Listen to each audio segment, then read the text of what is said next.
Praise lord friends, ఎలా ఉన్నారు అందరూ? దేవుని కృప వలన బాగున్నారు అనుకుంటున్నాను. అలాగే మనము ఎలా ఉన్నామో ఈ రోజుల్లో అనేది ఒకసారి మనల్ని మనమే పరీక్షించి చూసుకుందామా? అది వాక్యం ద్వారా మనల్ని మనం పరీక్షించుకుంటే దేవుడు మనతో మాట్లాడతాడు. ఆ వాక్యము మనకు అర్థంలా ఉంటుంది కనుక మనం ఏమైనా తప్పులు చేసి ఉంటే లేదా మనం వేరే మార్గంలో నడుస్తుంటే అది మనల్ని చూపిస్తుంది, హెచ్చరిస్తుంది. అప్పుడు మనల్ని మనం సరి చేసుకోవచ్చు. రండి చూస్తాము. ఎపిసి పత్రిక 5:16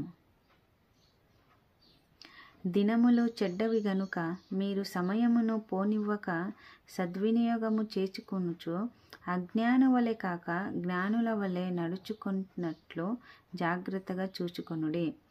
అవును, మనము ఈ సమయంలో మనకి ప్రతి ఒక్కరి చేతిలో ఫోన్ ఉంది. ప్రతి ఒక్కరు ఇంటర్నెట్లో వేసుకుంటున్నారు. యూట్యూబ్ వస్తుంది, ఫేస్బుక్, వాట్సాప్, గేమ్లు, అవి ఇవి పనికిరానివన్నీ వస్తుంది కదా.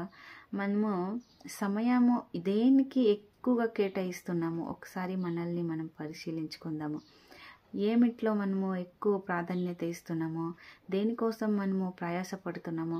అంటే ఫోన్ డింగ్ అనగానే ఏం మెసేజ్ వచ్చిందా, ఏమొచ్చిందా, ఏమైందా, లేదా ఈ యొక్క వీడియో పోస్ట్ చేస్తాము, లైక్ వచ్చిందా లేదా, ఏమైంది, ఇలాంటి దానికి మనము ప్రయాసపడుతున్నామా? లేకుంటే దేవుడి కోసము ప్రార్థించడానికి, దేవుని వాక్యం చదవడానికి, దేవుణ్ణి చేసిన మేలులో జ్ఞాపకం చేసుకుంటూ ఆయన్ని స్తుతిస్తున్నామా? ఎలా ఉంది మనం పరిస్థితి ఈరోజు? దినములో నిజంగానే చాలా చెడ్డవి. మనుషుల మధ్య ప్రేమ కరువు అయిపోయింది. బంధాల కంటే విలువే లేకుండా పోయింది. పెళ్లి చేసుకుంటున్నారు, కొందరు పెళ్ళైనా వద్దనట్లేదు, పెళ్లి చేసుకుంటున్నారు. నచ్చకపోతే ఇక్కడ హనీమూన్ అని తీసుకెళ్ళి అక్కడ భర్తని ఒక భార్య చంపించేసింది. ఇంకో లేడీ ఏమో తన భర్తని చంపేసి డ్రమ్ములో ప్యాక్ చేసేసింది. ఇలాంటి సంఘటనలు చూస్తున్నప్పుడు నిజంగానే చాలా చెడిపోయింది రోజులు. బిడ్డలు తల్లిదండ్రుల మాటలు వినటం లేదు. అక్కడికి చిన్న పాపలు కూడా ఫోన్లు ఇవ్వకుంటే మేము భోజనం తినము లేదా ఆటలాడకపోము అంటే వాళ్ళు చెప్పింది అస్సలు వినమని మొండి చేసి పట్టు కూర్చుంటున్నారు. ఇలాంటి సమయంలో మనకి జ్ఞానం కలిగి జీవించాలంటే మనకి జ్ఞానం ఎక్కడి నుంచి వస్తుంది? ఫోన్ వల్ల వస్తుందా? అస్సలు రాదు. మనకి జ్ఞానం వచ్చేది దేవుని వాక్యం నుంచి. అందుకే దేవుని వాక్యం చదువుతూ ఆ చదివిన వాక్యం మళ్ళీ ధ్యానిస్తూ అది అర్థం కావాలని దేవుని ప్రార్థిస్తూ ఆయన జ్ఞానాన్ని అడిగితే తప్పకుండా మనకి జ్ఞానాన్ని ఇస్తారు. మనము లోకములో ఉండే వాళ్ళ కాకుండా దేవుని వాక్య ప్రకారంగా నడిచే వాళ్ళ ఉండాలి. ఎందుకంటే దేవుడు కోరుకునేది అదే కదా.